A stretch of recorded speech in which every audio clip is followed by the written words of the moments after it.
O Marlon é Barros também? Sou Marlon É, Barros. Marlon. É, que legal, cara. Tá Gente, a vendo? gente tem que ver. Acho que a nossa árvore É genealógica tudo Barros. Não, é quem gosta de matemática, etnomatemática, é tudo Barros. Então, é tudo da aqui é o argila do conjunto dos barro. Se Barros. vocês forem do interior, meu avô, que deu origem a esse sobrenome Barros, ele veio do interior, aí daí, por aí, entendeu? Pode Ih, ser. rapaz. Será que é daqui de Duvido. Viseu, Marlon? Eu sou de Não, acho que Viseu. não. É de Viseu, mas quem sabe não foram daqui para lá, enfim. Não é, não é. Barros é uma denominação de um nome português, que foi, inclusive, parece que tem uma modificação. Não, não é Barros, é Santos. Santos sim que mudou. Santos era nome de judeu que mudou para eles fugirem da Inquisição, eles mudaram o nome deles para Santos. Isso eu sei porque eu já estudei esse negócio da árvore genealógica dos santos. É, sério. Aí é o seguinte, vamos lá, pessoal. É o seguinte, eu quero Vamos. mostrar para vocês hoje e a ideia é discutir o que seria essa matema, tá? Que eu falei ainda agora. Matema indígena é muito mais fácil da gente entender do que matemática indígena. Porque matema, no âmbito da etnomatemática, vai ser a forma de pensar, a forma de organizar, a forma de estruturar, a forma de responder, a maneira pela qual a gente pensa. Então, se a gente quer saber como os indígenas pensam, então a gente vai estudar o matema indígena e não a matemática indígena, porque a matemática indígena é o jeito pelo qual os indígenas fazem uso dos seus entendimentos, dos seus conhecimentos desenvolvidos, tá? Então, isso é uma coisa que eu acho que é importante de ser trabalhado em termos de denominação, de descrição de pesquisa. O matema como forma de organização do pensamento. A tica são as ações que eu desenvolvo a partir da forma como eu penso. Isso é matemática. Mas as pessoas ainda são muito presos na ideia de que matemática é número, forma, quantidade, valor, tá? Então, é uma maneira de começar a tentar desprender essa coisa da matemática, aí tira o tica, fica só o matema, tá? É uma forma de tentar, mas isso não quer dizer que a gente vai conseguir fazer as pessoas abrirem mão de acharem que tudo o que elas estudaram até hoje na vida delas não existe. Como assim? Agora, tá? Então é uma coisa diferente. E aí também é uma maneira pela qual eu quero trabalhar com as pessoas para ver se eu mudo uma forma que as pessoas expressam, quer dizer assim, a etnomatemática dos indígenas, a etnomatemática dos ribeirinhos, a etnomatemática do não sei o quê. Eu quero tirar o etno, porque eu já estou falando de indígenas, e eu quero tirar o tica para desprender da ideia de matemática. Então é o matema indígena, é o matema ribeirinho, é o matema quilombola, é um tema urbano, tá? Então, matema como forma de pensamento. Então, vocês vão entender essa minha estrutura, que depois eu vou trazer ela de volta para a gente discutir, a partir do que eu vou mostrar aqui. Então, é o seguinte, a gente vai fazer representações etnográficas da cosmologia dos índios Tembé Teneterrara. Essa cosmologia, ela é resultante da maneira pela qual eles entendem as coisas do mundo, observando os elementos da natureza, observando os movimentos dos corpos celestes, observando a temporalidade da realização de uma determinada atividade, tá? De um acontecimento natural. Então, a primeira coisa que é observada, que é compreensível no sentido de identificar os ciclos, é a Lua, porque a Lua ela é relacionada a um ciclo pequeno de desenvolvimento de atividades sociais, tá? Então, assim, um ciclo de lua nova para crescente, aliás, da lua nova, até escrever ali, em vez de escrever lua cheia, escrevi lua nova. Lua nova, lua crescente, lua cheia, lua minguante. Então, é assim, esse ciclo de saída lua nova até a próxima lua nova é o ciclo que ele corresponde, por exemplo, à menstruação de uma mulher, tá? E é assim, o ciclo de crescimento de uma determinada planta, mas isso não está em um mês, não quero chamar de mês, mas em um ciclo da Lua, uma determinada situação ela pode se desenvolver ou pode ser desenvolvida durante um ciclo da Lua, tá?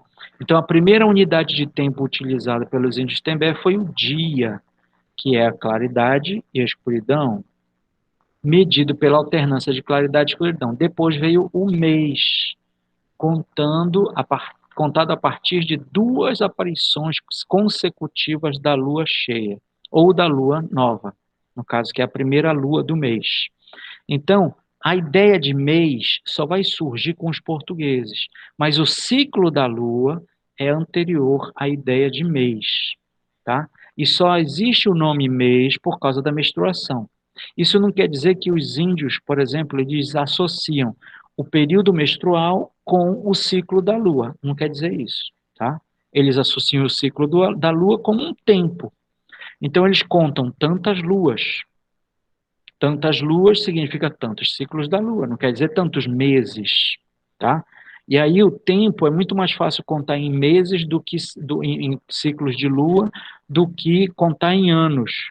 Por exemplo, a associação entre 12 ciclos da lua e um ciclo do sol, isso não é trabalhado entre os indígenas, tá?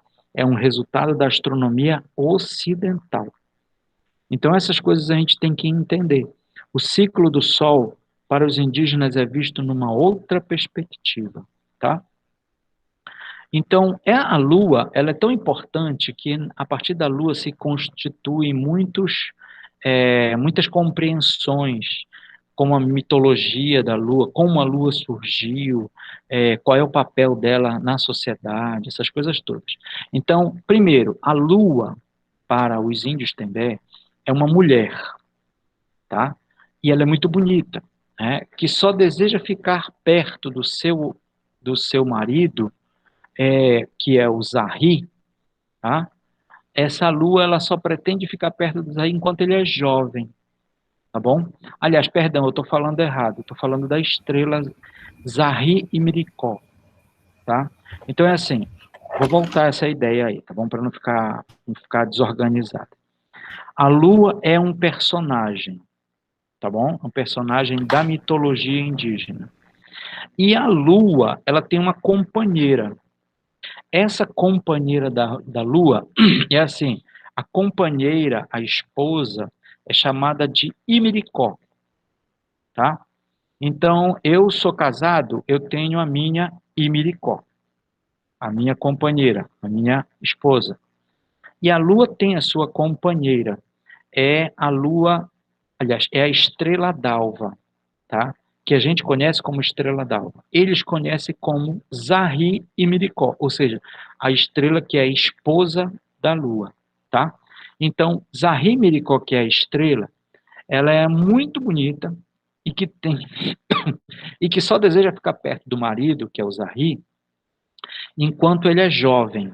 Então, veja bem, quando é que a lua é jovem? Quando é lua nova, quando a gente não vê a lua no céu. Então, percebam o seguinte, olha, nessa representação que tem aqui, você tem uma parte da lua, só um filete de claridade bem aqui. Só aparece isso no céu. E, evidentemente, você consegue perceber o restante todo do anel lunar, tá? Mas a única coisa que é claro é só esse pedacinho. Então, o que acontece? Quando a lua está totalmente escurecida, né, que ela aparece no início da noite, só com aquele filetinho de claridade, ela está saindo da lua nova. Então, isso quer dizer, a lua nova é uma lua jovem, tá? Então, o nome lua nova não existe para os Tembé, foi introduzido depois. Mas aí percebe-se que ele é novo, que ele é jovem, porque está começando um ciclo. Então, enquanto ele é jovem, por esse motivo, é vista como uma mulher ingrata. A Zahri Miricó, ela fica perto do seu marido só no início do mês. Então, ela é tida como uma mulher ingrata, porque na medida em que ele vai ficando mais velho, ou seja, na medida em que o tempo vai passando para ele, para a lua ficar mais clara, ela vai ficando mais velha. E aí você começa a ver um afastamento da Lua do local onde você encontra é, a estrela Vésper, no caso a estrela d'alva para um determinado momento e Vésper num outro momento. Eu vou explicar isso aí direitinho. Então, olha só, vamos primeiro entender assim. Existe um planeta que é o planeta Vênus, tá? Então, veja bem, o planeta Vênus,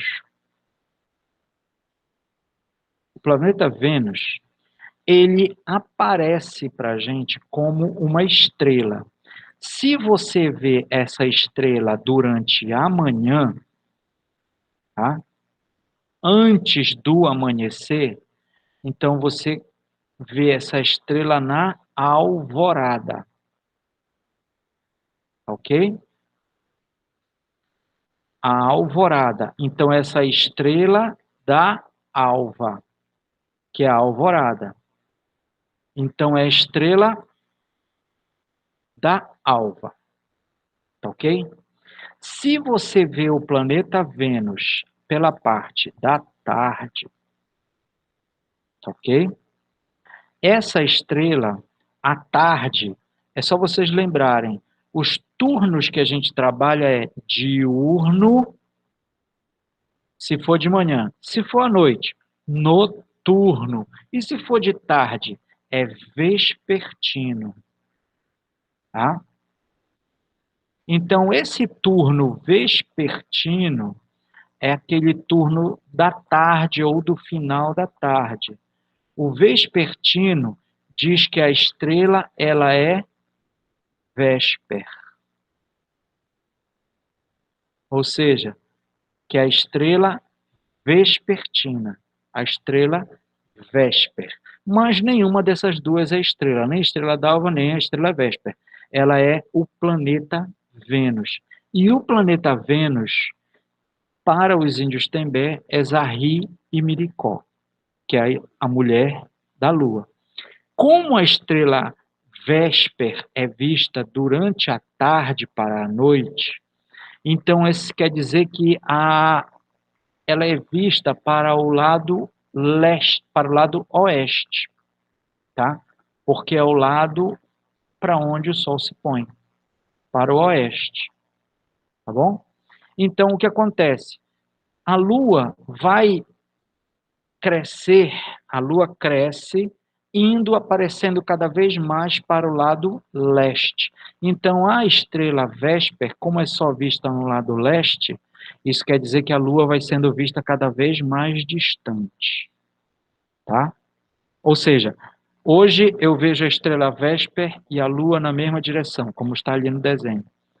Amanhã já vai estar um pouquinho mais distante. Daqui a uma semana ela vai estar mais distante ainda. Daqui a uma semana a estrela tá lá embaixo ou não é mais vista, enquanto que a Lua está em cima, lá no alto no céu. A distância dela já é muito grande, já é mais de 90 graus. Aliás, é quase 90 graus, porque ela ainda é vista no céu, então é menos de 90 graus. Quando ela é lua cheia, a estrela Vésper pode até ser vista no horizonte oeste, mas a lua cheia vai aparecer no horizonte leste. Então elas estão totalmente distantes. Por isso que a estrela Vésper, ou no caso para o Stembé, que é a estrela Zarri Miricó, ela é tida como a esposa da lua e uma esposa ingrata, que enquanto o marido vai envelhecendo, ela vai se afastando do marido. Ela só quer o marido quando ele é jovem. Então, no próxima vez, quando ele estiver jovem de novo, ela está lá pro lado dele. Aí depois ele vai envelhecendo, ela se afasta novamente, tá? Então, na lua nova, Zarri Miricó aparece próximo da lua, mas na medida em que o tempo passa e a lua muda para a fase cheia, a estrela se afasta do seu marido. Por isso é chamado de ingrata. Na próxima lua nova, os dois voltam a se encontrar. Ficou claro isso aí para vocês? Deu para entender? Sim, Oswaldo. Tá? Que eu dei uma atrapalhada ali no início, mas aí eu acho que deu para explicar legal depois, né? Muito bem. E aí o Sol, tá? O calendário das estações do ano, né? Na região amazônica, onde os Tembé moram, a, as estações do ano, elas se resumem a dois grupos de tempo, né? Que eles são identificados como um período de muita chuva ou de pouca chuva, tá? Eu costumo dizer que em Belém nós temos duas estações. A estação do ano em que chove todos os dias e a estação do ano que chove o dia inteiro. Ou seja, tem aquela parte que faz muito calor, mas de tarde dá uma chuva, de noite dá uma chuva, às vezes de manhã, às vezes passa dias sem chover, mas de vez em quando chove. Mas tem aquela estação é que chove de manhã, de tarde e de noite. De manhã, de tarde, de noite. Amanhã vai chover de manhã, de tarde, de noite de novo, né? Então nós começamos a entrar num período de diminuição da quantidade de chuvas. Inclusive, por exemplo, está chovendo agora aqui em Belém. Aqui em São Brás está chovendo agora. Mas não choveu de manhã, não vai chover de madrugada. Mas há umas 4 ou 5 semanas atrás era só chuva. Começava de manhã, começava de tarde, de noite e de madrugada.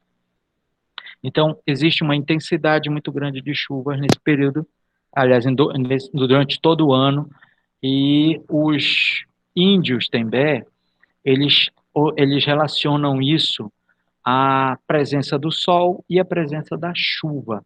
Então, eles dizem assim, olha, o clima da região onde moram os Tembé é caracterizado por duas estações. A estação da seca, que é atribuída ao sol, então é chamada de Quarahy.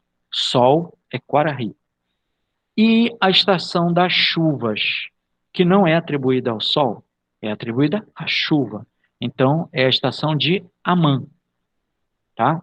Então, nós temos aí dois períodos, olha. O período de 20, até 21 ou 22 de junho é seca, depois vem a chuva que vai até dezembro, tá? Então, supondo-se mais ou menos assim, evidentemente não vai chover desde o início, tá? Nós temos assim, dezembro, por exemplo. Dezembro, aí passa janeiro, fevereiro, março, abril, maio, junho. Está aqui junho. Então, isso quer dizer, as chuvas elas vão ganhando intensidade ou diminuindo. Não, elas têm uma grande intensidade aqui, depois elas vão diminuindo, diminuindo, diminuindo. Quando chega no período de junho, está menor a quantidade de chuva. Depois ela vai aumentando, mas quando chega mais ou menos setembro, para chegar em dezembro novamente, a quantidade de chuva já está grande novamente. Então a quantidade de seca vai aumentando cada vez mais, depois a quantidade de chuva vai aumentando cada vez mais. E evidentemente, o que seria mais fácil da gente entender aqui como esquema seria o seguinte: dezembro, junho, novamente dezembro. Aqui, junho, então as estações das chuvas começaram desse jeito. Cresceu, aí vai e diminui, aí vem o calor, depois diminui, quantidade de calor novamente, temperatura sobe, aí depois a chuva vem novamente. Então fica mais ou menos nesse ciclo aqui, subindo e descendo a quantidade de chuvas que vai acontecer durante o ano. Então essa estrutura de calendário, ela vai ser trabalhada a partir dessas datas. Que datas são essas? Junho é solstício de verão para o hemisfério norte. Então é muito calor para o hemisfério norte. E como essa região está muito próxima da linha do Equador, ele sofre influência do calor que vem do norte. Quando chega em março, aí é primavera, tá? Que é o equinócio. Depois vai para o solstício novamente, solstício de verão no hemisfério sul. Como era verão para o hemisfério norte, agora é verão para o hemisfério sul. Então, por isso que dezembro chove muito. Por quê? Porque nós recebemos uma influência do norte. Para o norte é inverno. Então, evidentemente, vai chover muito na nossa região. Nós sofremos mais influências da região norte do que da região sul. Isso quer dizer, mais influência do que tem a linha acima da linha do Equador do que abaixo da linha do Equador, tá? Ok, pessoal? Tranquilo? Posso continuar? Ok. Ninguém tem dúvida até agora? Então vamos entrar agora nas constelações. tá? Essa constelação aqui é chamada de Uiranu, tá? Evidentemente, eu quero falar para vocês o seguinte, é assim, existe o globo, existe o Equador. A região na qual os índios Tembé moram é na região norte do Brasil, então, evidentemente, próximo do Equador, tá? A gente, quando olha para o céu, nós olhamos um determinado tempo, nós olhamos as constelações que estão relacionadas ao hemisfério sul. Em outro tempo, nós olhamos para o céu e vemos as constelações que estão relacionadas ao hemisfério norte. Por quê? Porque nós nos posicionamos em relação ao céu em função do que a gente chama de trópico, tá? O trópico para o hemisfério sul é o trópico de Capricórnio. E o trópico para o hemisfério norte é chamado trópico de Câncer. Então, quando a gente está na direção do trópico de Capricórnio, a gente vê o hemisfério sul todinho. Quando a gente está na direção do trópico de Câncer, a gente vê o hemisfério norte. Porque nós estamos muito privilegiados na linha do Equador, podemos ver os dois céus muito bem, tá? Só que tem o seguinte, 6 meses a gente vê o sol, 6 meses a gente vê o céu do norte, 6 meses a gente vê o céu do sul. Então, essas constelações que a gente vai ver, elas são as constelações do sul. Por quê? Porque essas constelações, no período que a gente vai tratar, é o período de junho, tá? Junho, mais ou menos próximo do dia 23, 24 de junho. Então, isso quer dizer que a gente está entrando no inverno para o hemisfério sul. Então, a gente vai ver mais intensamente as constelações do sul, tá bom? Tá claro isso aí? E aí, olha só. Olha, gente, se vocês tiverem dúvida, me perguntem, tá? A EMA, ou Uiranu, tá? Ela é uma... A EMA, vocês conhecem a EMA, né? Devem ter visto já alguma fotografia ou uma imagem da EMA. É como se fosse um avestruz grande, né? É uma ave grande, inclusive é a maior ave das Américas, a ema, e ela tem um pescoço longo, como se fosse um avestruz. Então, a fauna está muito presente nas formações estelares, sejam estas animais da terra, da água ou do ar. Entre as representações das aves, a maior é a Uiranu, a ema. Como dissemos anteriormente, as constelações indígenas agrupam estrelas e partes claras e escuras da Via Láctea, uma coisa que está lá na minha dissertação. Inclusive, está disponível para vocês. Aí vejam bem, essa constelação ela é formada da seguinte maneira. Bem aqui, nessa posição, tem as estrelas do Cruzeiro do Sul, que vocês conhecem, que está na bandeira do Brasil. Abaixo aqui, um pouquinho mais para cá, tem 2 estrelas de uma constelação chamada constelação da Mosca. Bem pichichita, dá para perceber ela facilmente. Aí, bem aqui, essas estrelas aqui, elas formam um S bem grande, que é a constelação do Escorpião. Tá? Aqui no meio tem uma formação estelar que é da constelação do Centauro. Tá bom? Como se fosse um homem-cavalo, vamos dizer assim. E essa constelação para cá é só o início dela. Ela, na realidade, ela se forma para cá, para trás também. E aí o que acontece? Bem aqui, assim, nessa direção, passa a Via Láctea. Então, essa constelação, ela utiliza parte de algumas... o Uiranu, ela é como se fosse parte da Via Láctea e parte de outras constelações. Ela é muito grande mesmo. Então, bem aqui no meio, tem 2 estrelas grandes, que são as estrelas Alfa e Beta da constelação do Centauro. Então, nesse conjunto todinho, a ema, ela está andando pelo céu e ela vai comendo os ovinhos que ela vai encontrando pelo caminho. As aves que deixam seus ovos desprotegidos em ninhos, a ema vai lá e come os ovos das aves. Aí, como é que eles sabem disso? Porque, olha, ela já tem dois ovos que ela engoliu e estão aqui dentro do pescoço dela. E ela tem outros 2 ovos que ela já vai comer bem aqui embaixo, tá? Então, essa estrutura mostra assim, olha, a ema, ela está andando por aí, presta atenção, hein? Se você deixar os seus ovos desprotegidos, algum animal pode vir e pegar, tá bom? Então, olha só, da mesma maneira, existe também outra constelação que é chamada de Azim, que é a pequena Siriema. Siriema é como se fosse uma ema menor, tá? Do mesmo jeito, parece uma galinha e tal, mas é um pescoço bem comprido e ela traz um penacho. É muito parecido com aqueles penachos que a gente vê na cabeça de pavão, tá? Então ela traz um penacho na cabeça. E a ideia é assim, olha, essa pequena ave tem sobre a cabeça um penacho que lembra um ninho, e por esse motivo os Tembé afirmam que ela carrega sobre a cabeça os ovos, os 2 ovos, para que a ema não os coma. Assim, simboliza a prudência e torna-se visível a partir do mês de setembro, quando termina o período da colheita e o início e preparo o início quando inicia o preparo das áreas para o plantio, o novo roçado.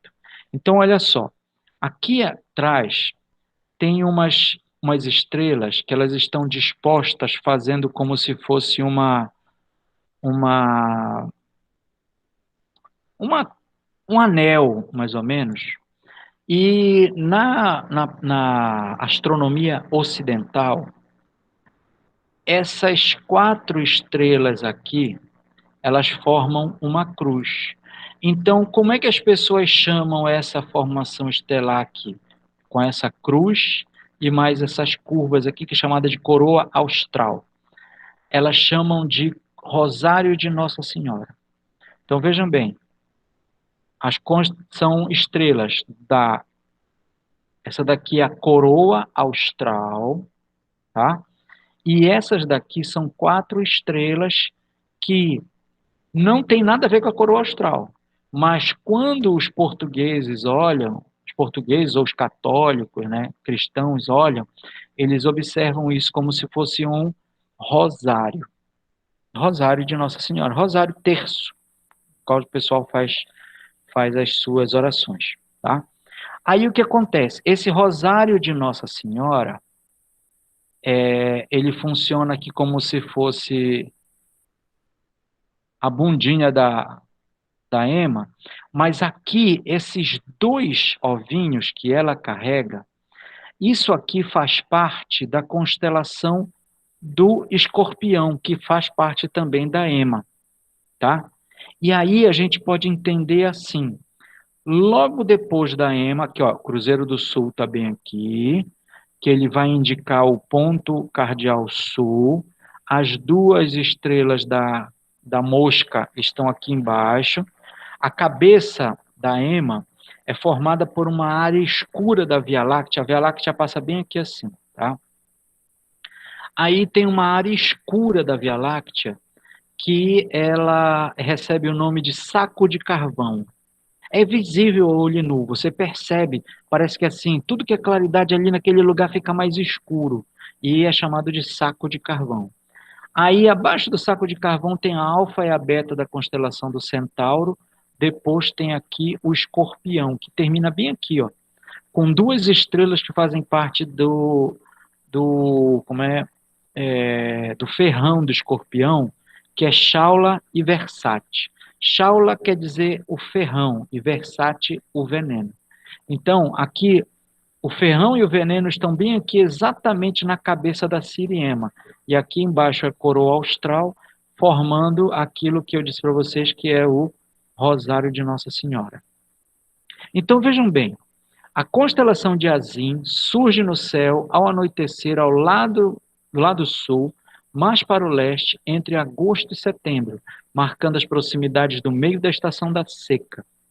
Nesse período inicia-se, em geral, os preparativos para a festa da moça nova, um ritual de iniciação das moças e rapazes que se preparam para a vida adulta, ou seja, preparam para o casamento. Então, vejam bem, quando eu falo de matema, é a forma como se pensa, é a forma como se organizam as informações. Então, eu falar de matema indígena significa como os indígenas constroem todas essas ideias. Tá? E eu estou descrevendo isso daqui para vocês a partir de duas estruturas de astronomia. Uma astronomia que é ocidental e uma astronomia indígena. Aí eu vou dizer, olha, porque a astronomia indígena é influenciada pela... Não tem nada a ver disso. Eles criaram as deles, nós criamos as nossas, e hoje nós fazemos a leitura das deles a partir do que a gente compreende das nossas. Se eu não soubesse o posicionamento dessas estrelas, eu não saberia onde é que essa constelação está, tá? Então aí o que acontece? Eu passei muito tempo no planetário do Pará, estudando astronomia, e quando deu a oportunidade da gente fazer esse estudo relacionando com a cultura indígena, saiu esses resultados. Nós não inventamos nada, nós simplesmente registramos, tá? E aí vem, por exemplo, outra coisa que é o Cruzeiro do Sul. Na nossa região, diga, que falaste ali. Não, é só uma observação, né, que essa tua Pode fala, falar. que eu estava curiosa, assim, porque realmente, como a gente falou já anteriormente, dessa questão de treinar o olhar, né, de ter esse olhar treinado sobre aquilo que você está pesquisando e conseguir ver, né, porque realmente tu me deste já a resposta da minha curiosidade, né, tu estavas lá no planetário exatamente. fazendo, né, todo esse estudo, essa pesquisa, porque eu por exemplo, a gente olha e não vê. Aquela história que as pessoas dizem assim, mas tem matemática em tudo? Tem matemática em tudo. Mentira, só tem matemática onde você consegue ver. Exatamente. Treine seus olhos para você ver a matemática que está lá. Se você não consegue ver, ela não vai estar lá, filho. Não é porque você vê que ela estará lá para todo mundo. Você tem que fazer com que as pessoas também vejam isso. Então, essa história de que só tem matemática em tudo é mentira.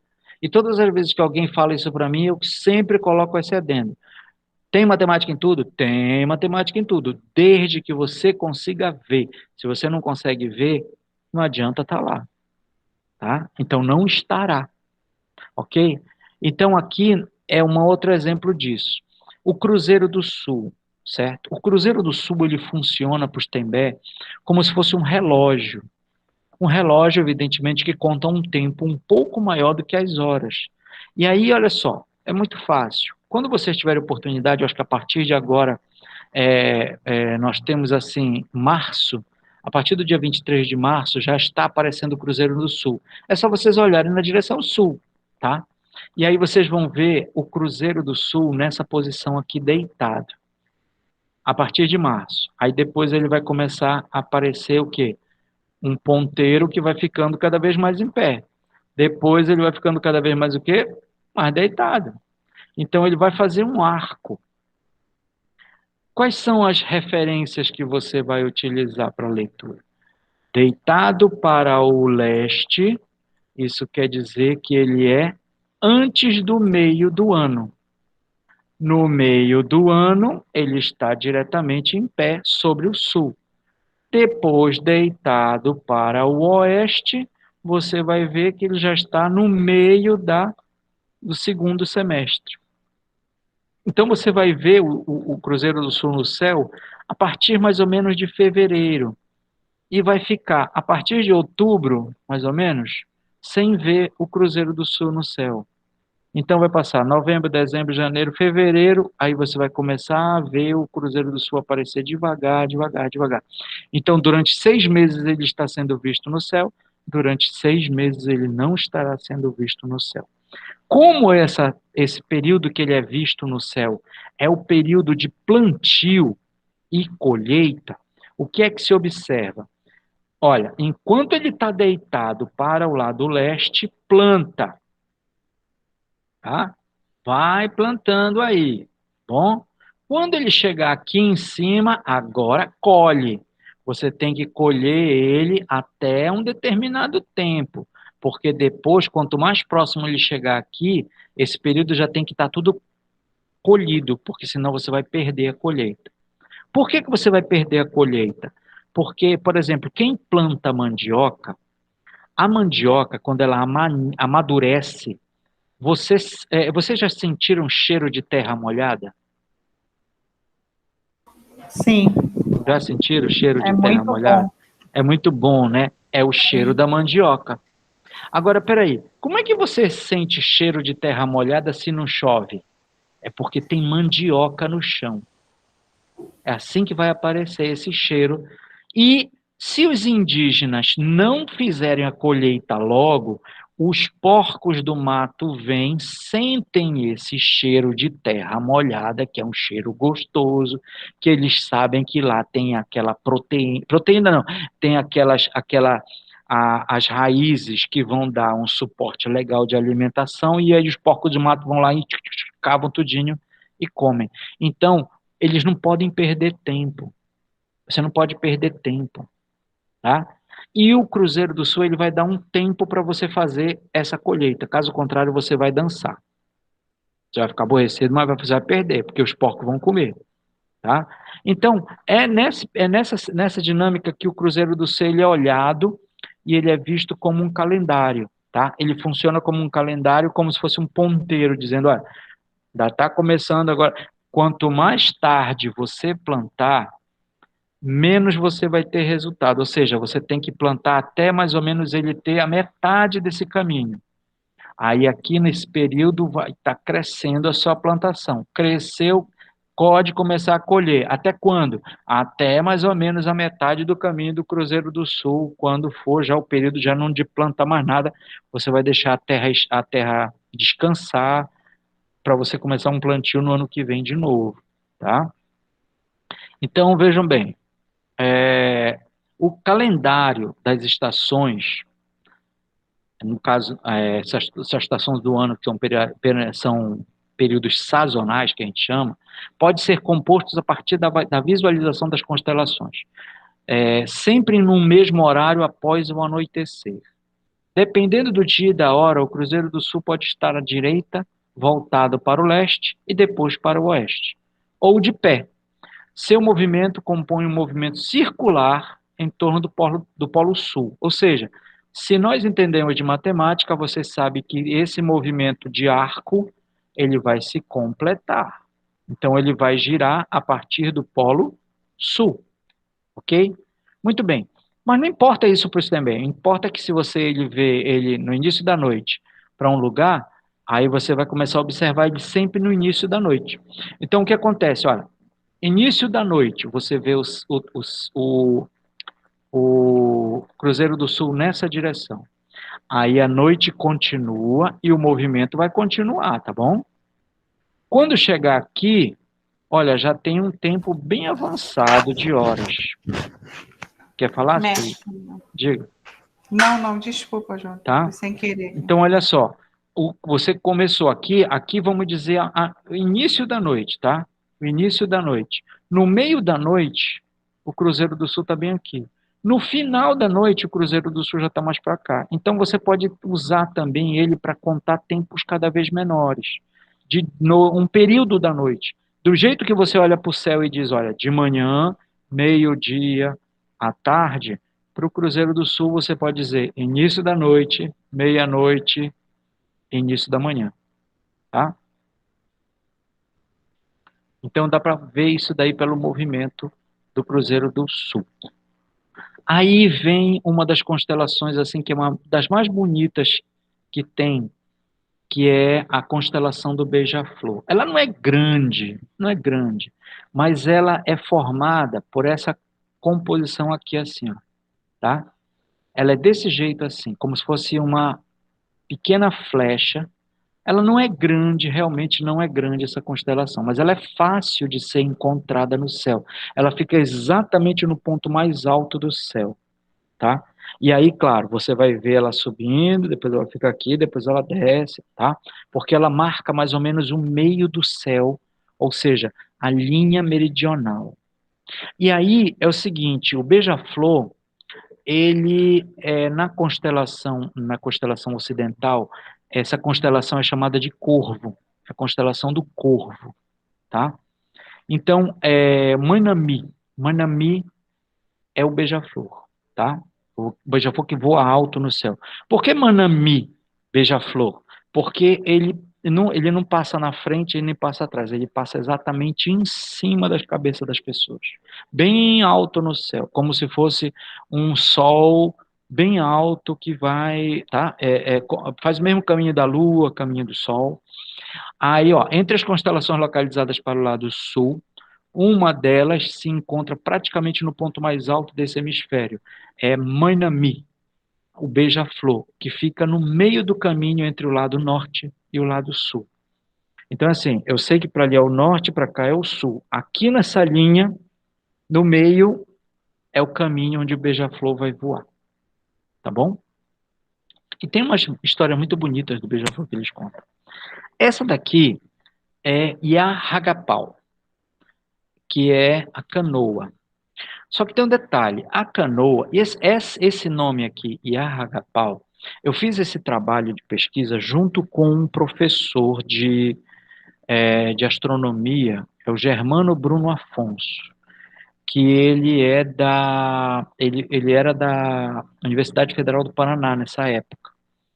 Aí depois ele se aposentou e resolveu ir para Manaus. Eu espero com toda a franqueza, ainda não consegui contato dele, mas eu espero com toda a franqueza que ele não tenha ficado em Manaus.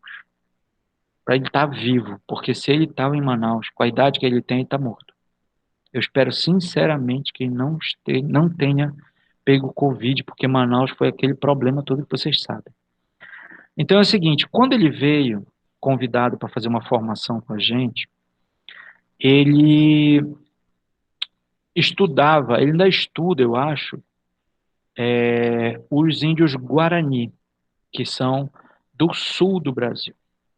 E os Guarani, eles têm umas constelações e tal, e ele já veio com algumas informações já para identificar as constelações que se fazem correspondência. E uma delas que a gente identificou foi essa, a canoa, tá? E os índios, eles chamavam de Yarragapau. Muito bem. Aí a gente também aproveitou nesse período e fez um trabalho junto com os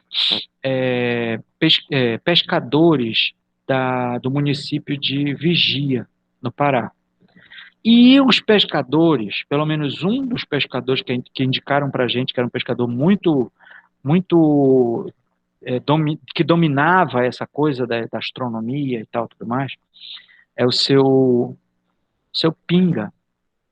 Indicaram o seu Pinga, mas o seu Pinga disse que tinha o seu Raimundo, que sabia mais do que ele. Só que o seu Raimundo estava para o mar, estava pescando. Aí o seu Pinga contou a seguinte situação para a gente. Existe um barquinho. Um barquinho? Um barquinho. Mostra onde é o barquinho. Aí não era de tarde, não dava para ele ficar de noite com a gente, etc e tal. Aí ele começou a contar, olha o barquinho, tá nessa posição, assim, assado. Aí o Germano, como era experiente com essa coisa da astronomia, muito mais experiente, era astrônomo há muito mais tempo, aí ele identificou onde era o barquinho. O barquinho devia ser na constelação da Ursa Maior, porque a Ursa Maior, ela tem o formato mais ou menos assim, como eu vou falar para vocês agora aqui, ó. Tem essa estrela aqui, tem essa aqui que é de referência, tem essa daqui, tem essa daqui. Então ela forma como se fosse uma panela e ela tem um cabo, tá? A Ursa Maior é isso aqui, ó. Ela tem uma panela e um cabo, tá? Essa é a constelação da Ursa Maior. Então, evidentemente, esse aqui é o corpo da ursa e esse aqui é o rabo da ursa. Agora, o que acontece? A Ursa Maior, ela não é vista do hemisfério sul do Brasil. Nós aqui em Belém vemos a Ursa Maior completa. E uma vez veio o pessoal do Rio de Janeiro uns astrônomos que a gente conhece do Rio de Janeiro, que eles ficaram maravilhados de ver a Ursa Maior, porque na latitude do Rio de Janeiro, eles viam só essa parte daqui, só o final da Ursa Maior. Eles não viam toda essa parte daqui. Quando eles chegaram em Belém, que viram a Ursa Maior todinha, foi uma festa para eles. Adoraram ver. E aí a gente começou a perceber o seguinte, bom, o que era esse barquinho? Primeiro, o pescador tinha falado do barquinho, mas a gente não identificou no céu. Quando a gente foi para a aldeia, os índios identificaram para a gente onde era o barquinho. Ele mostrou lá, o barquinho é isso aqui. Ah, tá, peraí. Vocês conhecem aliás, perdão, a canoa. Tá? Os índios, vocês conhecem a canoa e tal. Vocês conhecem o barquinho? Aí um índio lá disse assim, olha, eu já ouvi falar desse barquinho. Onde é que, ele mais ou menos onde é que fica? Olha, deve ficar, aí o cara disse, olha, tá ali, é aquele ali. Quando ele apontou, era a mesma canoa. Aí a gente ficou na dúvida, bom, mas é canoa? Não, mas esse daí é o mesmo que dizem que é barquinho e tal, e tal. E a gente começou a identificar. Essa estrela bem aqui e essa estrela bem aqui são essas duas estrelas. Essas duas estrelas são usadas para encontrar o ponto cardial norte. Aqui. Então, esse era o barquinho. E aí a gente começou a desenhar o barquinho. O barquinho, então, tem aqui as estrelas que fazem parte da panela, elas formam realmente um triângulo parecendo o leme de um barco. Então, o corpo do barco, o leme do barco e a linha que indica o ponto cardial norte é o mastro do barco. Então, aí a gente identificou as duas constelações no mesmo lugar. Então, hoje é muito fácil de você observar. É só você procurar o ponto cardial norte. Do mesmo jeito que você acha o Cruzeiro do Sul, você acha o barquinho. Inclusive, existe assim um alinhamento. Por exemplo, isso daqui é a linha norte-sul. Para cá é o norte, para cá é o sul. O barquinho está bem aqui e o Cruzeiro do Sul está bem aqui. Se você fizer uma linha que liga os dois, você tem a linha meridional. Pronto, é isso. E eles vão estar juntos, os dois.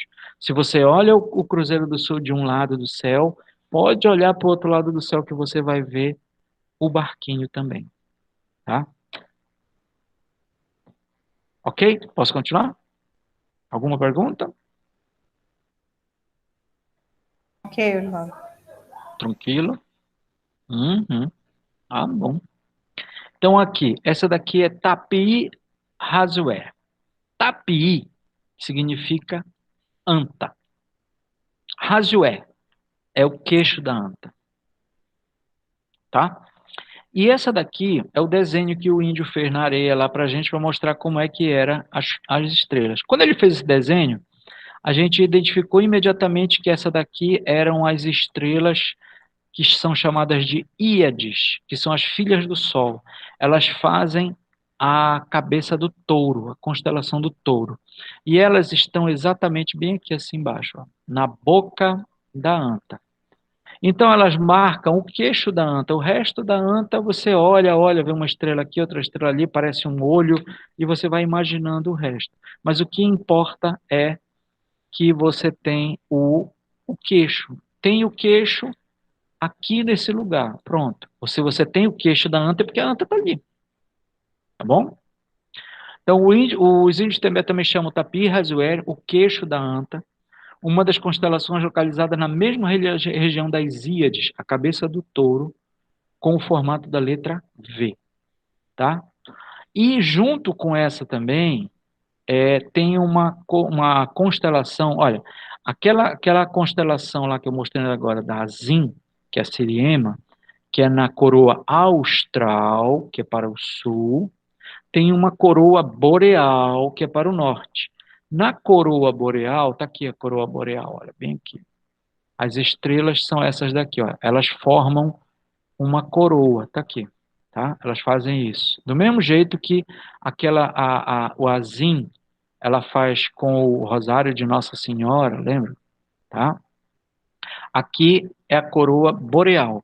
Na coroa boreal está a constelação do Zaochihu Hagapau, tá? Que é o jabuti.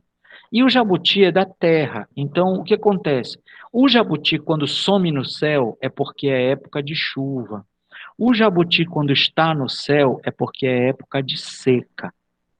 Tá? Então, eles sabem os períodos em que eles estão identificando se o jabuti está no céu. Tá? Uma constelação semelhante ao desenho do jabuti, visto de cima, é chamada de Zaochihu Hagapau. Está localizado na região da constelação da coroa boreal ou corona borealis. Essa constelação se localiza ao lado norte.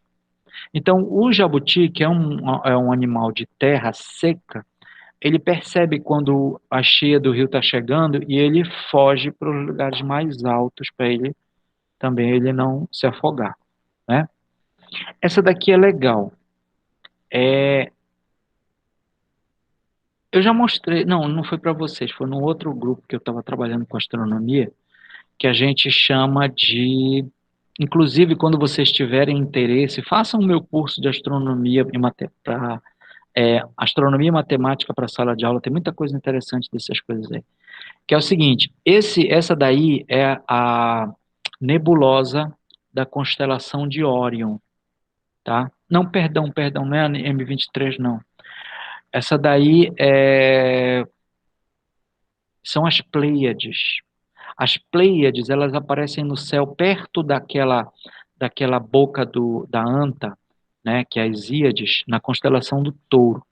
Então, as Pleiades, aliás, elas parece uma chave, e na realidade ela é uma nebulosa, onde tem um berçário de estrelas, onde tem estrelas em formação.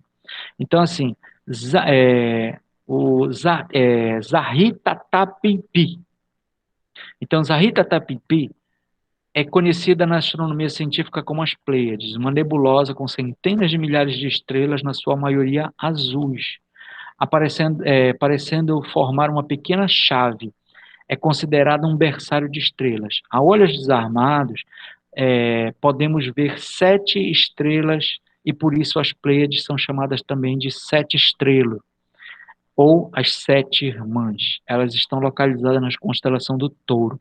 E tem uma coisa que é legal, que é o seguinte: no dia que você conta as 7 estrelas, nesse dia você morre. Vocês querem contar comigo? Não.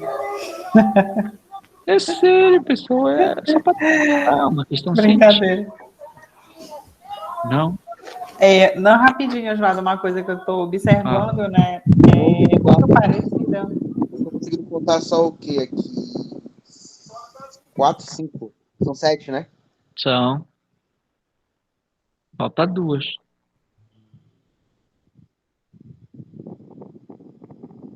Consegui. Sim, não falou nada. Consegui.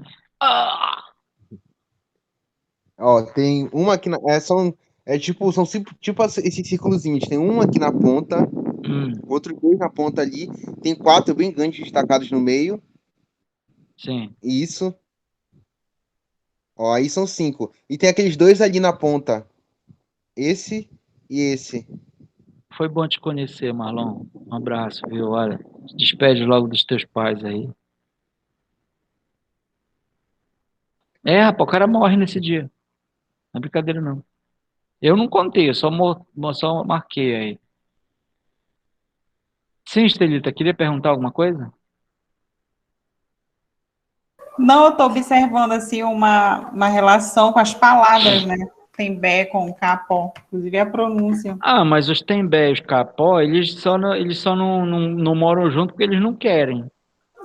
Mas tem uns que moram.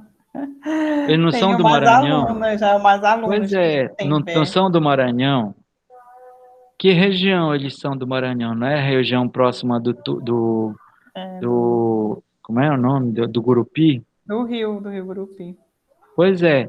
Então, de um lado ficam os Tembé, do outro lado ficam os Capó. Que inclusive alguns chamam de Capó-Gavião. Eu sei disso. Olha, o Capó-Gavião não. Urubu-Capó. O tapi mesmo é a mesma Mesmo escrita, mas é porque é o seguinte, os gavião, eles são do mesmo tronco linguístico dos Tembé, tá? Eles são do mesmo tronco linguístico, então a estrutura da língua é muito parecida mesmo. E impressionante como eles vão fazendo essas relações, por exemplo, os capola, eles chamam pro boi, né? Chamam de tapirihu. É como se fosse uma anta grande, né? Tapirihu, aí é o seguinte, tapi, que é a anta, tapirihu, ou seja, é uma anta grande, ela nada mais é do que uma constelação também, entendeu? E aí tem umas coisas, por exemplo, a Via Láctea, ela é chamada de caminho da anta, Tapirapé. Rapé significa o quê? O caminho, então o caminho da anta. E aí, inclusive, daqui a pouco eu vou falar disso. Agora, a constelação da Anta é uma das mais belas, uma das maiores que tem. Ela é muito grande. Então, ela tem um conjunto muito grande, que começa aqui com o queixo da Anta, mas não é esse queixo aqui, o mesmo de lá, tá? E ele faz aqui realmente um conjunto muito bonito. É muito bonito. Só que essas constelações aqui, elas são do lado norte. Então, elas não são visíveis, muito visíveis, nesse período que a gente estava vendo lá. Foram desenhos que eles foram fazendo, depois a gente foi associando com outras constelações. E aí o que acontece?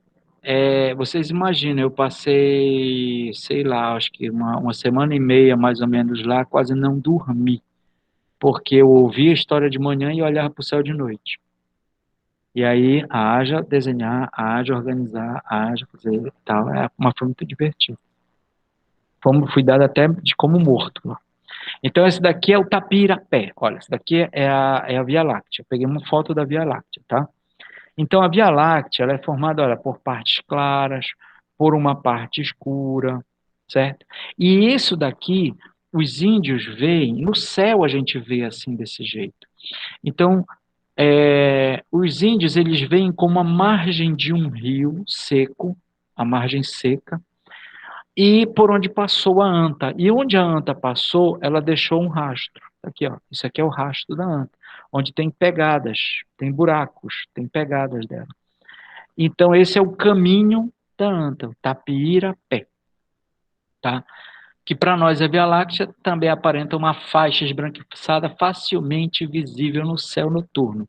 Para os índios Tembé, aliás, os índios Ticuna, as manchas escuras representam as pegadas deixadas pela anta como o leito seco no rio, tá? O leito seco então, assim, os processos de caçada, por exemplo, das antas, exatamente começa por aí. Eles vão ver onde a anta bebeu água. Se aquela pegada está muito tempo lá, está seca, está profunda, dá para saber se pelo buraco que a pegada da anta fez, dá para saber se é macho, se é fêmea, se ela está grávida, dá para saber tudo isso. Então, essas situações, elas são identificadas pelo caminho da anta. E aí, evidentemente, no céu foi representada a Via Láctea como o caminho da anta. Tá ok?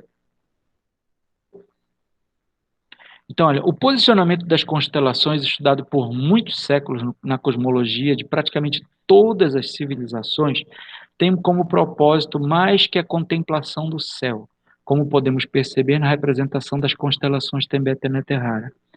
Então, é assim, nessas constelações... uma coisa, Estelita,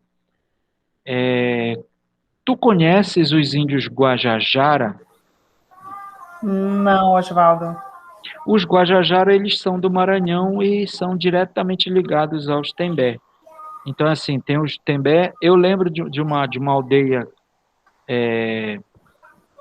Caapó, que tinha depois da aldeia de onde eu estava, eu não fui nessa aldeia, mas depois, numa formação, eu conheci uns índios que eles moravam nessa aldeia lá. E, assim, tem os Caapó e tem os Guajajara. Os Guajajara são parentes dos Tembé, tá? E aí eu me lembrei agora.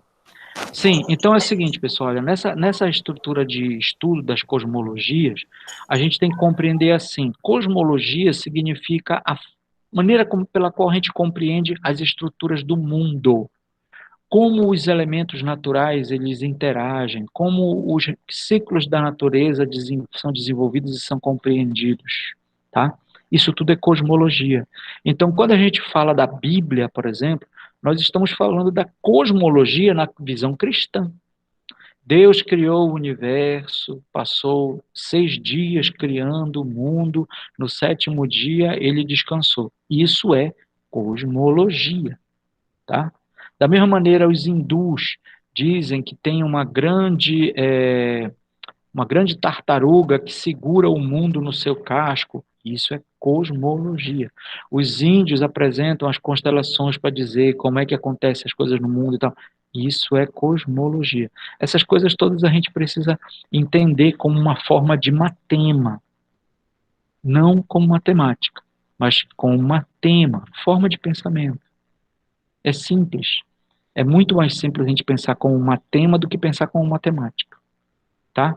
E aí dizer etnomatemática é uma maneira de dizer, não é matemática que você está pensando da escola de fazer conta, não, tá? Então não vai associar esse negócio aí, não. Os agrupamentos de estrelas correspondem a funcionalidades específicas e para que seus posicionamentos e significados sejam plenos de aplicação, úteis como recursos de leitura e interpretação dos fenômenos naturais. Por vezes, torna-se necessário alguns instrumentos de identificação dessas posições, né? E esses instrumentos, um dos instrumentos indígenas que acontece é esse negócio chamado de roda de teto, que em algumas aldeias isso é encontrado. Então, assim, são desenhos de constelações, ó, que são representados, tá? E elas são disponibilizadas no teto de uma cabana, até mesmo para que as pessoas aprendam a fazer a leitura do céu, tá? Uma vez eu estava indo viajar para algum lugar, não me lembro quando era esse negócio, há muito tempo, e vi no aeroporto de Belém, numa loja aqui de perfume, aí eu olhei lá em cima e digo, meu, aquilo é uma roda de teto.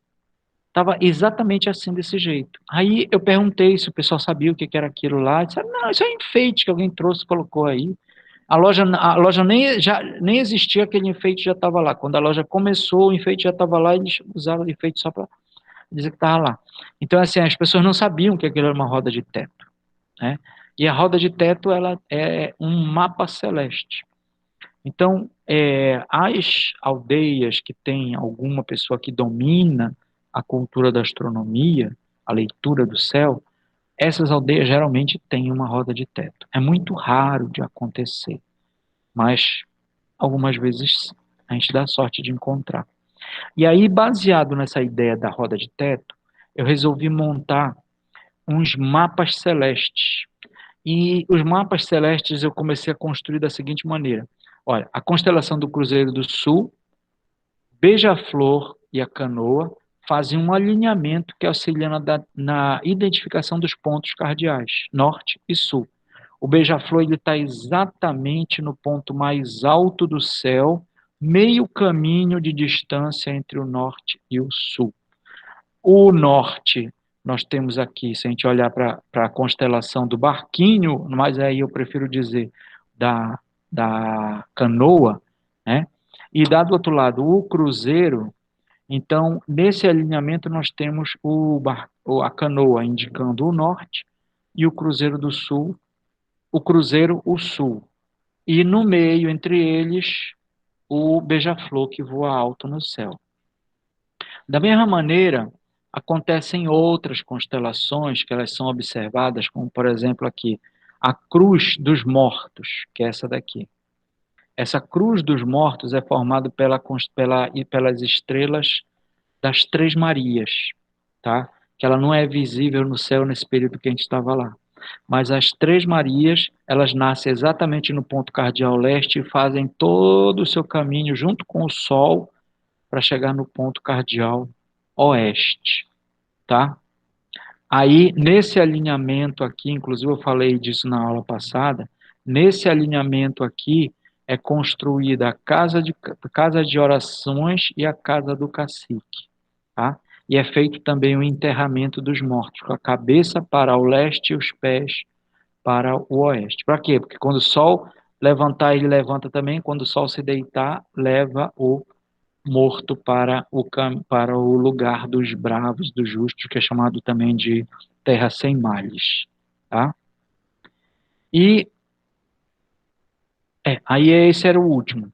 Então é assim, nessas estruturas de astronomia, de constelações, a gente tem a possibilidade de dialogar com diferentes estruturas de composição do conhecimento, seja da indígena, seja dos ribeirinhos, seja dos agricultores, dos quilombolas, seja da comunidade urbana. As pessoas, de um modo geral, elas entendem os ciclos da natureza, as estruturas de composição de conhecimentos diversos, exatamente relacionados à identidade das pessoas. Então, um dos trabalhos da etnomatemática é exatamente esse: discutir o que é o matema, o que é que se pensa, quais as técnicas que eu desenvolvo para usar o que eu penso para resolver problemas, que aí são as ticas, e se eu desenvolvo pensamento e uso essas técnicas, eu tenho uma identidade cultural que organiza isso, então isso está no âmbito da etnomatemática, tá? E nesse curso eu tento trazer exatamente esse tipo de diálogo, que é para a gente poder levantar possibilidades, né? De fazer trabalhos, de investigar, de fazer registros. Não é necessário você fazer toda uma. Não. Se você tem um pequeno registro sobre alguma coisa, você vai, levanta, começa a fazer esses estudos, que acaba dando algum tipo de resultado. Então, agora é com vocês. O que vocês acham disso tudo? Queria que vocês comentassem, fizessem uma avaliação do curso também. Professor, quando eu cheguei aqui, eu cheguei com um conhecimento bem limitado, porque até então o contato que eu havia tido com a etnomatemática foi na disciplina Educação Matemática, onde a gente estava estudando aí as tendências da educação matemática, né? Então, o professor ele falou assim, tipo, de uma maneira mais resumida. Na verdade, a gente fez essas exposições de cada tendência em formato de trabalho, né? Cada aluno, cada grupo se dividiu em grupos e cada grupo apresentava ali a temática. E aí teve um grupo que apresentou sobre a etnomatemática. Mas aí foi um conhecimento que foi reduzido, né? Quando eu cheguei aqui no curso, eu cheguei com o objetivo de justamente aprender mais e de tentar ver aspectos que eu pudesse talvez levar para a sala de aula e trabalhar com os alunos. E eu consegui entender muito bem a conjuntura, entender um pouco mais a relação do que seria a matema, do que seria a tica, né? Eu cheguei aqui, confesso que cheguei com o pensamento de que a matemática era só um estudo de como tipo a matemática do pedreiro, aquela ideia lá que o senhor havia dito que era para desmitificar, né? E aí, aos poucos, eu fui desmitificando ideias, fui entendendo um pouco mais de como os aspectos culturais eles podem estar inclusos nessa aprendizagem, né? Por exemplo, a gente tratou ali daquele plano cartesiano com aquelas figuras artesanais, né? E isso foi bem esclarecedor, né? Deu para treinar a Legal. visão, para ver que tem uma visão diferenciada. Então, eu gostei do curso. Eu acho que o curso foi bom para trabalhar esses conceitos, foi bom para dar um norte de como seria, do que seria a arte na matemática e dessa perspectiva dela, né, da gente conseguir enxergar que ela não é exatamente ali como a gente imaginava, né? O nome ele engana, né? É uma relação de matema e tica, e não uma relação ali daquilo que a gente imagina, né? De uma maneira mais assim preconceituosa ou mais intuitiva, né? Então eu gostei do curso, achei bem Ah, interessante. legal. Que bacana. Quem mais? Telita, Agnaldo, Estelita. Estou aqui, professor. Eu me atrapalho todo aqui, esse meu computador está todo buguento. Não, fazendo uma avaliação, assim, ouvindo o Marlon, né? Realmente, o curso foi muito gratificante, né? Foram muitos aprendizados, né, para a gente, mesmo no meu caso, né? Desde a graduação, eu já venho desenvolvendo, né, a minha linha de pesquisa, trabalhando com esse aspecto, né, da etnomatemática. Mas, assim, sempre, desde da sua disciplina, né, já já houveram assim, uns conflitos de ideia, né, comigo, e umas reflexões nesse sentido, como o Marlon colocou, que a gente ouve muito, por exemplo, quando fala etnomatemática, as pessoas fazem logo essa relação que é algum trabalho voltado com indígena, né, com uma etnia, né? O meu próprio coordenador, quando eu tive a oportunidade de falar para ele de um trabalho que eu estava desenvolvendo aqui na especialização, aqui no estaleiro, né, de barcos, aqui da Ponte do Sapucaí, aqui em Bragança. Aí eu mostrei para ele, olha, José, a gente publicou aqui esse capítulo e tal, presenteei ele, olha que interessante, né? Já, tipo assim, eu senti nele uma surpresa. Sim. Né? A gente estava ali desenvolvendo um trabalho voltado para essas relações, né? Para esse matema, né? Como é que eles organizam ali o pensamento, né? Quais são as técnicas que eles estão usando, né, para desenvolver, por exemplo, durante a entrevista, né, o encarregado ali daquele barco, um barco enorme, assim, fabuloso, né? Ele fala, olha, eu me considero um carpinteiro, né? Eu aprendi isso aqui com meu avô, né? Isso é uma coisa interessante de estudar, né? E outra coisa que ele falou, assim, né? E outra coisa, eu sou analfabeto, eu não sei ler, não sei escrever. Olha, dona Estelita, a senhora tem que inscrever esse seu trabalho que a senhora fez com os estaleiros nesse evento de etnomatemática que a gente está organizando. É para isso. Só que esse trabalho, ele não tem problema, porque ele já foi publicado, né? E daí? Não tem problema, não. Não tem problema nenhum. Então, são essas experiências, assim, essas vivências que também vão agregando, né? O Aguinaldo, ele apresentou para mim um texto de uma coisa que eles já desenvolveram, que foi um estudo lá sobre o açaí. Inclusive, eu falei para ele, eu queria reforçar para vocês, né, que eu queria organizar um livro com essas experiências que vocês já têm. A gente pode organizar, pegar uns capítulos de trabalhos de outros trabalhos que eu já orientei, de TCC, tem de especialização, tenho um trabalho de especialização e eu acho que uns 2 TCCs a gente pode organizar e fazer um livro, se vocês quiserem. A gente publica. Nada nos impede, gente, de fazer. Ótimo. Com experiências que vocês já fizeram. E aí, nessa tua experiência lá com o mestrado, se tu quiseres fazer o mestrado comigo, aí, mana, tu vai ter que fazer uma parada interessante aí, porque o negócio vai pegar. Vai. Vamos Porque lá. tem as possibilidades de fazer um monte de coisa. Não, a intenção é essa, né? A gente dar continuidade nessa ideia, porque assim, eu pelo menos, né, já vim consciente, né, de que é uma ideia inicial que a gente traz para o mestrado, né, como proposta, mas, né, o nosso orientador, ele, lógico, vai ter mais direcionamento, mais conhecimento. Se esse teu orientador for eu, tá lascado. Não, Osvaldo, não pensa que tu vai me meter medo, não. Acho que tu tá querendo. Não vou te meter medo, não. Tô te dizendo. Eu tô te dizendo. É porque, enfim, não sei. Mas, enfim, Aguinaldo, quer falar alguma coisa, Aguinaldo? Acho que o Aguinaldo está ocupado. Sim, professor. Diga aí. Professor, a ideia é ótima, né? A gente construímos o livro aí, cada um apresentar uma experiência que já tem, né? Algo do teu trabalho. Do teu trabalho, eu gostei daquele trabalho. Muito bom, viu? Pode contar que você vai seguir essa ideia aí, viu? Eu vou fazer assim, eu vou fazer uma proposta para vocês. Marlon, se tu não tem nenhuma pesquisa que desenvolveu, não te preocupa, tu pode fazer um estudo teórico. Isso mesmo. A gente começa desse jeito, entendeu? Eles estavam assistindo agora uma aula comigo de metodologia científica que diz tudo isso que eu estou falando agora, então é muito mais fácil. Correto. Então, a gente pode se organizar. Nada nos impede, gente, de fazer um livro, um e-book. Eu tenho um site que dá para a gente divulgar isso para as pessoas. Olha, essa é a nossa produção, olha, tá, entendeu?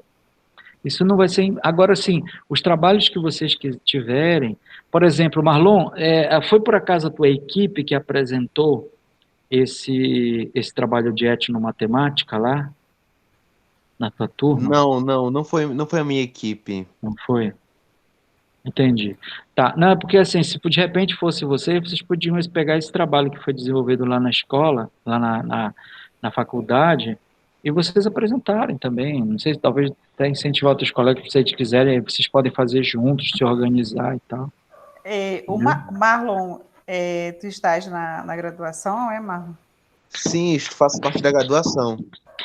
Ah, legal, porque o meu encontro também, assim, né, foi na graduação. Inclusive, a gente, nesse período, também desenvolveu um trabalho interessante que está por aí, engavetado, que foi aqui mesmo em Bragança também, aqui na Fazendinha, com a cerâmica. Mana, desengaveta. Não é para engavetar, desengaveta. Aí, tu Traz, falando agora, eu lembrei, né, desse traz lá trabalho para... também. A gente fez, na verdade, a professora ficou até surpresa, assim, porque a gente fez essa pesquisa na Fazendinha, a gente fez na Vila dos Pescadores e com a Marujada. Eu lembrei, Poxa, quando eu li teu livro, né? Eu lembrei da... tanta coisa que vocês fazem que aí vocês vão só engavetando, engavetando. Bora desengavetar e apresentar, fazer acontecer. Agora, uma coisa é certa, ninguém vai ler nada na gaveta de vocês. É Então, verdade. tirem da gaveta, coloquem para fora. Ah, eu não sei se tá bom. Vamos trabalhar. Se não tá bom, melhora, apresenta. O máximo que as pessoas podem dizer é, não entendi. Olha, eu vou dizer uma coisa engraçada para vocês.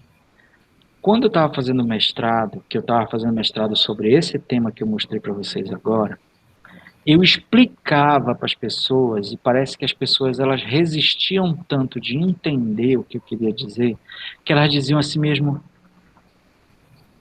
eu não consigo entender esse teu trabalho. Desse jeito. Elas diziam desse jeito, não é brincadeira. Teve um seminário, aliás, todo mestrado tem seminário e tal, né? Aí teve um seminário que cada pessoa ia apresentar lá a sua ideia. Aí o pessoal apresentava a ideia, todo mundo, olha, porque é interessante, que não sei o quê, blá, blá, blá, não sei o quê. Aí na hora que eu fui apresentar, as pessoas elas ficavam assim mesmo com uma cara, sabe, parece que estava azedo, parece que estava fedendo. Era uma coisa assim, tão estranha. Aí elas se olhavam e diziam assim, não entendi nada. Eu disse, já sei o que é. Sabe o que é? É que para as pessoas normais, falar de uma coisa chamada etnomatemática parece querer falar de conta de índio, mas eu não estou falando de conta de índio. Então é estranho, soa estranho, mas não, a gente não pode abrir mão disso. Se as pessoas ainda não entenderam, tudo bem, continue insistindo, um dia elas entendem. Então, por exemplo, hoje eu estou aqui conversando com vocês, falando as coisas que eu falava no meu mestrado, e vocês estão dizendo assim mesmo, olha, legal isso aí, entendi.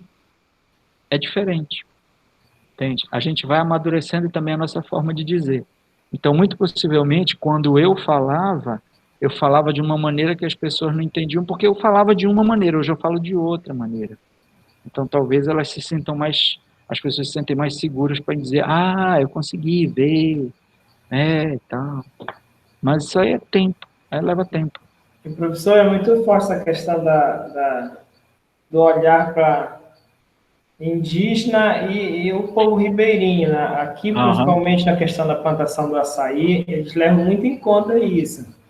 Eles não se plantam açaí a qualquer época. Não tem essa ideia de, não, bora plantar esse mês. Não, eles esperam o momento certo lá. Não dá assim. Até agora que eles fazem outra situação, que é cortar as bonecas no momento da lua, para poder o açaí produzir no inverno. Eles separam, aí tem uma parte, tantos hectares, vai dar no verão, e já uma outra parte de hectares vai dar no inverno já. E já tem essa nova ação deles, que eles também esperam o momento aí corta a boneca nessa data, tudinho, aí vai dar só no inverno.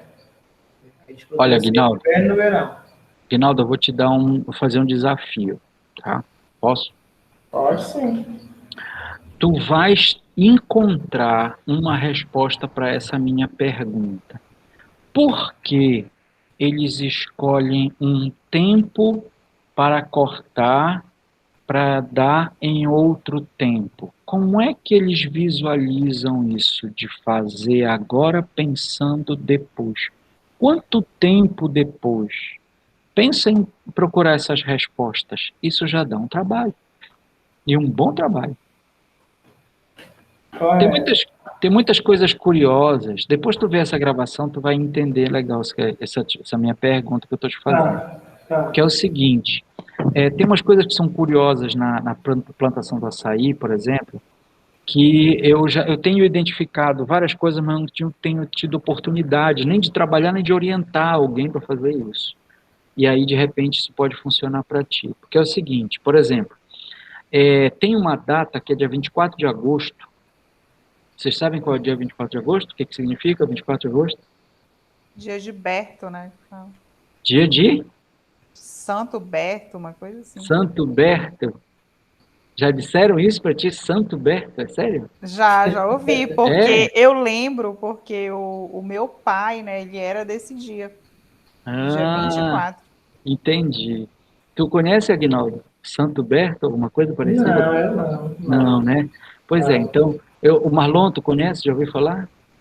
Não, eu já ouvi falar do dia 24 de agosto, se não me engano, eu ouvi falar de São Bartolomeu, acho. São Bartolomeu, é? Tá. É o seguinte, o São Bartolomeu não é dia 24 de agosto. São Bartolomeu está relacionado a um dos piores dias que aconteceu na história do cristianismo. Isso. A noite, como é? É a noite de São Bartolomeu, que é quando Tem foram alguma coisa a mortos. ver com o diabo? Não, quando foram mortos pela Inquisição. Foram queimados. Mais de 100 pessoas de uma única vez. Que é a noite de São Bartolomeu, a noite que nunca terminou. Então, mas isso não tem nada a ver com 24 de agosto, porque, se eu não me engano, São Bartolomeu é em outubro, não sei se é isso.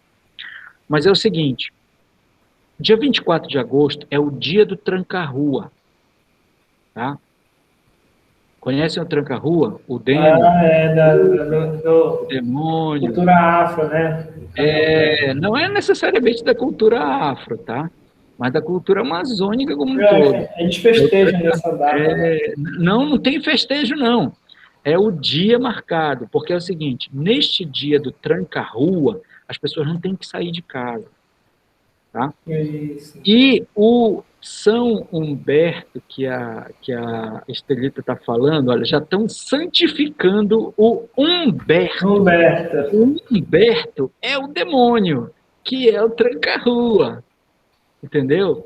E aí é o seguinte, a história em relação ao açaí é que o Humberto passa voando sobre os açaizais e mija nos açaizais. O mijo do Humberto sobre os açaizais, ele faz o açaí empretar. Tá? Então, quando é que o açaí começa a empretar, começa a ficar bom? Depois do dia 24 de agosto. Aí, olha só, tu tá entendendo, né, Aguinaldo, onde é que eu quero chegar nessa história? Sim, professor. Aí, olha só, depois eu vou concluir o meu entendimento da pergunta que eu fiz para ti. Aí é o seguinte, o dia 24 de agosto, como ele é um dia que marca essa mudança de estrutura no açaizeiro, para o açaizeiro empretar, essa chuva que acontece, que é o mijo do Humberto, tem uma orientação que as pessoas mais velhas dão para as pessoas mais novas, não saia na chuva do dia 24 de agosto, porque senão você adoece.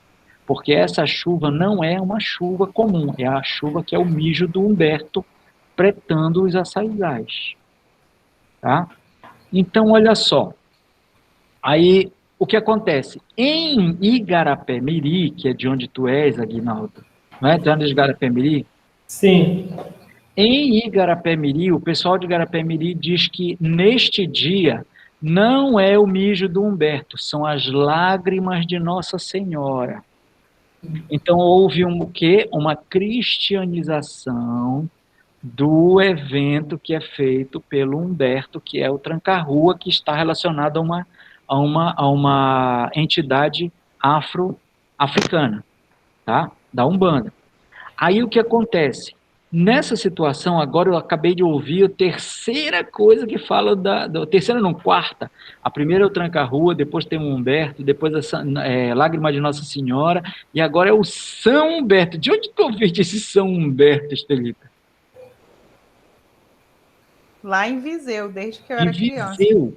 Então, olha só, isso aí é legal. Por exemplo, pegar essa informação e a gente coletar diferentes narrativas, isso é um grande trabalho de etnomatemática. E isso que tu estás falando é verdade, porque eu era criança, né, e a minha mãe ficava fazendo, tipo, chacota do meu pai, né, por conta dessa data e tudo. E eu tinha medo, e eu ficava com medo, porque eu ficava ouvindo ela falar, né. Exatamente. Então é assim, olha só, Guinaldo, agora tu vais entender a pergunta que eu te fazer. Se eles não se identificam como agricultores, né? O produtor de açaí, se ele escolhe cortar a boneca, que tu falaste, né?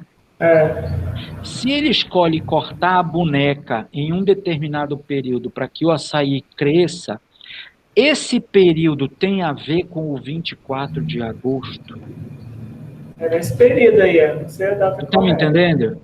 Então, essa é a investigação, essa é a pergunta da investigação. Qual a importância do dia 24 de agosto para que os produtores de açaí eles cortem a boneca para produzir o seu açaí no período de seca e num período de chuva? Então, isso, se tem alguma referência para isso, então é possível que ele plante para que no período de 24 de agosto o açaí emprete realmente, já está no período para empretar. Mas para ele plantar açaí para empretar no 24 de agosto, é necessário que ele pense um tempo antes. Quanto tempo antes ele pensa para plantar esse açaí? Tá? Que é quando ele vai cortar a boneca. Entendeu agora? Então aí tu está montando um calendário que tem como referência o dia 24 de agosto. Isso funciona da mesma maneira como funciona a Páscoa e o Carnaval. Para você saber quando é o Carnaval, você pergunta quando é a Páscoa. É aqui neste dia. 40 dias antes é o Carnaval.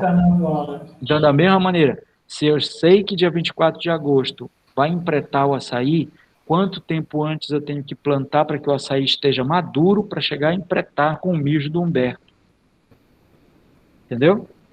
Olha como as coisas são bem conectadas. A gente precisa saber como investigar.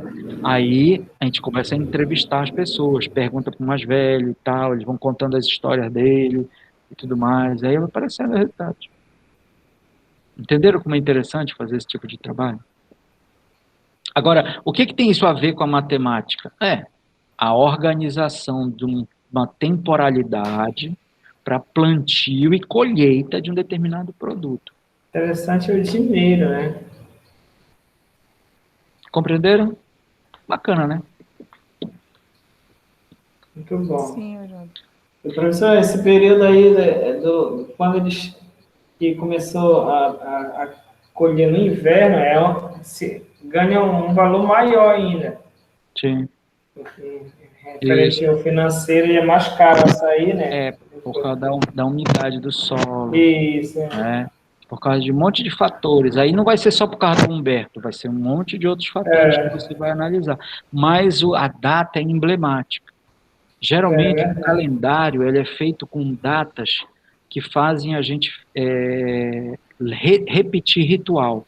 Por exemplo, você sabe... Da onde é que é a origem dessa história do mijo do Humberto? Abaetetuba, o pessoal de Abaetetuba que conta. Do mijo do Humberto. Tá? Agora você está dizendo o São Humberto é de Viseu, né? Então, é região do Marajó, Viseu? Não. Onde é? Viseu fica aqui, próximo aqui de Bragança. Bragança. Ele faz a divisa. Então é nordeste do Brasil, do Paraíso. Isso. Né? Pois é. Então não é região por exemplo, de Abaetetuba, já é Baixo Tocantins. Bastante. Né? Então, quer dizer, uma influência cultural de um lugar para o outro e tal. É muito possível que isso tenha transição assim. Mas aí tu poderias... teus pais ainda são vivos, Thelita? Só minha mãe. Podia conversar com ela sobre isso, fazer umas perguntas para ela, né? Isso me interessa muito para fazer esse negócio, esse estudo do Humberto. Faz tempo que eu estou querendo esse negócio. Vou conversar Eu com não ela. sabia que essa história do São Humberto, não.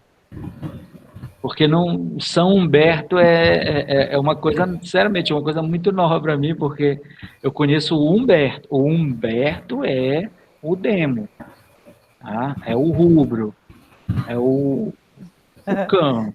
É o cão. Pois é, por isso que eu falei, tem alguma relação com o demônio, porque eu lembro que a minha mãe ficava falando isso. E a gente tinha medo mesmo nesse dia, assim. Aí a minha mãe falava outra coisa, que todo ano acontecia, tipo, alguma tragédia, alguma desgraça, assim, nesse dia lá. Morria alguém era assassinado. Aqui essa data é marcada aqui. Entendeu? Olha, tem uma coisa que é assim, o mês de agosto, não é à toa um provérbio que tem assim, agosto, mês do desgosto. Isso. Tá? Mas é o seguinte, esse agosto, mês do desgosto, ele surgiu final da década de 40, quando como é que é o nome dele? O Getúlio Vargas morreu. O Getúlio Vargas se suicidou em agosto, não sei qual é exatamente o dia, deixa eu dar uma olhada aqui.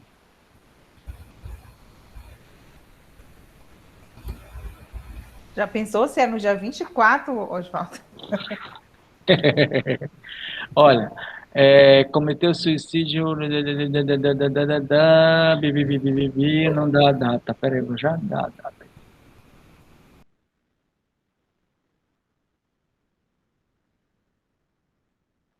Vinte e 24 de agosto. Poder propor. Sério isso? Escuta, Getúlio Vargas, né? Tá? Ele nasceu em São Borja no dia 19 de abril, Rio de Janeiro, dia 24 de agosto, tá? De 1954 ele se suicidou. Não é Olha. brincadeira, estou lendo aqui no Wikipedia. Tá vendo? 24 Então de tem tudo a agosto. ver, mano. Então, Olha aí. é sério, tá aqui, Era olha, o dia que cometeu o Santo suicídio. Berto estava solto, né? Cometeu suicídio em 24 de agosto de 1951, em 54, com um tiro no coração um tiro no coração, ele estava no seu quarto, no Palácio do Catete, no Rio de Janeiro. Dia 24 de agosto, na brincadeira. Então, é assim, agosto é conhecido como o mês do desgosto por um monte de situação, mas a principal delas é porque o Getúlio Vargas morreu. Então, os antigos dizem agosto, mês do desgosto, por causa desse evento. Isso eu sei, porque várias pessoas já me disseram, tá? E, é assim, todo mês acontece um monte de coisa absurda, mas toda vez que acontece alguma coisa muito estranha numa sexta-feira, e essa sexta-feira coincide de ser dia 13, as pessoas dizem assim, aconteceu porque foi sexta-feira 13. É sério. Então, da mesma maneira, se acontece uma coisa estranha em todos os meses do ano, mas acontece uma coisa estranha em agosto, aí às vezes agosto é porque é o mês do desgosto. Então elas pegam sempre alguma referência relacionada às coisas, mas ele morreu realmente no dia 24 de agosto, no dia do Humberto, tá mijando sobre os açaizais de Abaetetuba. Eu lembrei agora também que a minha mãe falava, né, que nesse dia era que o diabo era solto, né? Não sei da onde que ele estava preso, ele era solto e vinha tentar aqui na Terra. E eu ficava, mas isso é o tranca-rua. E vinha fazer bagunça na Terra. O tranca-rua, porque é o seguinte, é assim, todos os demônios, na realidade, eles têm um dia de prevalência. Esse dia que ele prevalece é o dia que ele tem que ser honrado. Por quê? Porque todas as vezes que os demônios eles saem dos seus eles saem de algum lugar para ir atrás das coisas, ele vai atrás das oferendas. Então, por exemplo, essa situação da gente fazer as oferendas de santo na esquina das ruas e tal, nos cruzamentos, essa situação das oferendas, ela nasceu na época da mitologia grega, e principalmente com relação a Zeus, tá? O deus supremo dos gregos. Então, assim, o Zeus era muito cruel, ele era muito sacana. Então, além dele namorar com tudo que era mulher que ele queria namorar, ele se transformava em coisas e tal, tem um monte de mitologia sobre isso. E ele fazia os humanos, por exemplo, o humano, ele escolhia o melhor animal que ele tinha lá, boi, cabra, qualquer coisa assim. Aí eles cortavam e faziam oferenda a Zeus.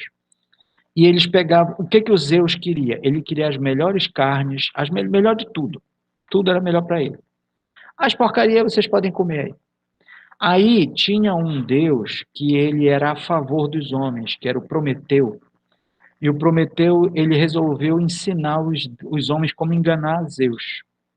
Então, eles pegavam alguns pedaços de carne nobre, botavam lá exposto para o Zeus. O Zeus nem ia comer, porque ele não comia carne. Zeus não se alimentava de carne.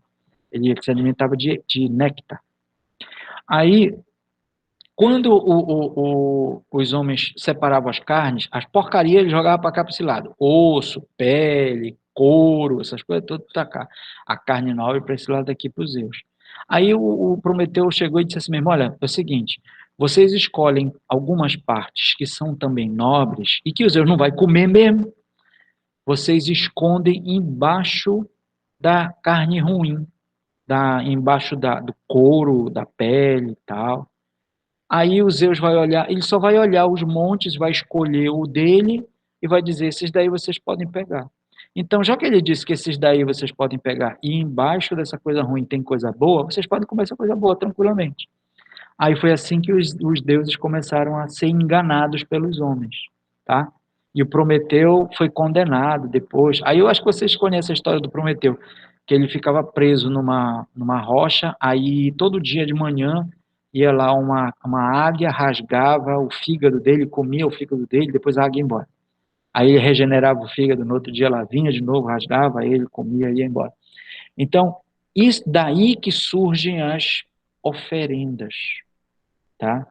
Então, quando um demônio, quando um Deus desce para a terra, ele vem atrás das suas oferendas. Então, por isso que tem as oferendas. Hoje, as oferendas, a gente não chama de oferenda, mas quando você vai na igreja e dá o dízimo, você está fazendo uma oferenda. É muito curioso isso, né? Mas aí essas coisas todas são coisas para a gente ficar discutindo mesmo. Sim, crianças, então está tudo ok? Podemos encerrar? Tá tão bom a história. Tudo certo. Faremos outros momentos de discussão. Não esqueçam, inscrevam-se no evento de etnomatemática, apresentem trabalho, né? Se não, só participa para assistir as palestras. Tem umas palestras, tem palestra que vai ser tratada sobre educação indígena falando sobre educação indígena. Isso é muito importante. Então, vai ter também mini curso, já tem um mini curso que vai ser aplicado por um índio, e tem um mini curso que vai ser aplicado por um professor que é sobre agricultura familiar. Então, tem várias coisas que vão acontecer lá, gente. Participem, inscrevam-se, inscrevam trabalho. E, Estelita, vai pensando no que tu quer fazer da tua vida. Tá. Tá? Depois a gente vai conversando mais. Vamos pensando.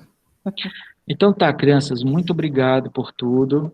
E Nada. assim que a gente tiver feito já os certificados, a gente vai mandar para vocês, tá bom? Tá bom, Osvaldo. Tá, Obrigada. muito obrigado. Um abraço. Obrigada. Até mais. E outra Até coisa, mais. tá? A gravação, assim como os materiais, ainda continuarão disponíveis para vocês. É só vocês usarem a chave de acesso e ir lá. Ah, bom? excelente. Muito bom. Tá, um abraço, Tá, então. ok. Ok, Obrigado obrigada. também. Tchau, colegas. Bem, Até mais, saúde. obrigado por tudo. Tchau, um Saúde para abraço. todos.